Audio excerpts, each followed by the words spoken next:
चंद्रयान 3 14 जुलाई 2023 दोपहर के 2:35 पे लॉन्च हुआ था और लगभग 54 दिनों के सफर के बाद 23 अगस्त को 6:04 पे वो सक्सेसफुली चांद पर लैंड हो गया। चंद्रयान 3 के पास उसके ऑर्बिटर के अलावा दो और चीजें हैं, पहला विक्रम लैंडर और दूसरा प्रज्ञान रोवर। विक्रम लैंडर के सॉफ्ट लैंड करने के बाद उसमें से प्रज्ञान रोवर निकलता है और ये प्रज्ञान रोवर ही है जो मून की सॉइल को एनालाइज करेगा। और एक इंटरेस्टिंग फैक्ट ये है कि प्रज्ञान रोवर के व्हील्स जब आगे बढ़ेंगे तब उसके जो इम्प्रिंट्स होंगे वो इसरो का लोगो और हमारे जो लायंस ऑफ अशोका हैं उनके वो इम्प्रिंट छोड़ेगा।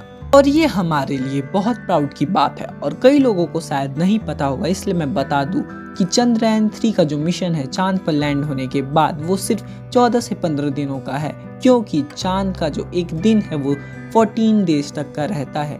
मतलब कि 14 दिनों तक चांद के एक साइड दिन और दूसरी साइड रात होती है। तो इस मिशन में जो प्रज्ञान और विक्रम है उनको पावर सनलाइट से मिलेगी और 23 अगस्त से 14 दिन के बाद ये मिशन कंप्लीट हो जाएगा। लेकिन अगर लूना 25 सक्सेसफुल हो जाता तो उसके पास एक ऐसा पावर जनरेटिंग टेक्नोलॉजी था प्लूटोनियम के जरिए जिसके चलते उसको 1 साल तक पावर मिलती। बट इसरो भी एक ऐसी टेक्नोलॉजी पे काम कर रहा है। और इस वीडियो के एंड में मैं आपको इसरो के अपकमिंग मिशंस के बारे में बताऊंगा जो वो नासा और जापान के साथ करने की तैयारी करने वाला है, तो वीडियो को एंड तक जरूर देखना। लेकिन चंद्रयान जो है वो काफी सारी रिसर्चेस करेगा 14 डेज में, लाइक अबाउट वाटर, हीलियम 3 और भी बहुत। तो कई लोगों के मन में एक और सवाल है कि इसरो सिर्फ साउथ पोल पे ही क्यों लैंड किया, नॉर्थ पे या कोई भी और जगह पे क्यों नहीं। तो ये नॉर्थ और साउथ पोल है किसी भी प्लेनेट पे, उधर का कंडीशन बहुत हार्श होता है। तो रिसर्चर्स के हिसाब से मून के साउथ पोल पे जो प्रेजेंस ऑफ वाटर आइस है वो काफी अच्छी क्वांटिटी में है और इसी से रिलेटेड डेटा हम चाहते हैं। और ये एक ऐसा रीजन है जहाँ पर परपेचुअल डार्कनेस था, डार्कनेस है और डार्कनेस रहेगा। मतलब कि मून के इस रीजन पे कभी भी सनलाइट नहीं पड़ती है। वाटर आइस साउथ पोल पे ही क्यों होगा? इसके पीछे कुछ ऐसा रीजन है कि उस एरिया पर सनलाइट तो जाती नहीं है, इसकी वजह से उधर बहुत वाटर आइस होगा।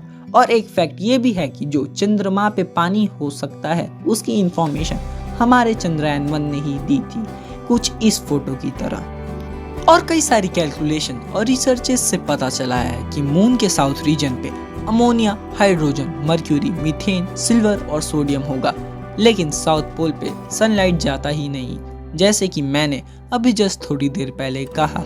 बट मैंने ये भी कहा था कि रोवर को पावर सनलाइट से मिलती है। तो फिर मैंने इन दोनों बात में से कौन सी बात गलत बोल दिया?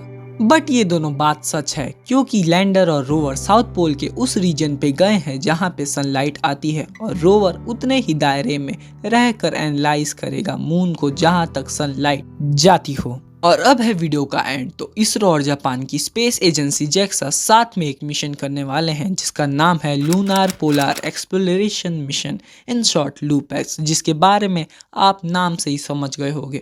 और इसरो यूएसए के साथ निशार मिशन करने वाला है। इस मिशन में निशार के पास मोस्ट एडवांस रेडार सिस्टम होगा जिसमें एक नासा ने बनाया और दूसरा इसरो ने। और इस मिशन का काम हमारी अर्थ पे नजर रखने का रहेगा, जिसमें वो नेचुरल हैजार्ड्स, मेल्टिंग सी आइस, ग्राउंड वाटर सप्लाई और कई सारी और प्रॉब्लम्स पे नजर रखेगा। तो आज के लिए बस इतना ही, मिलते हैं नेक्स्ट वीडियो में।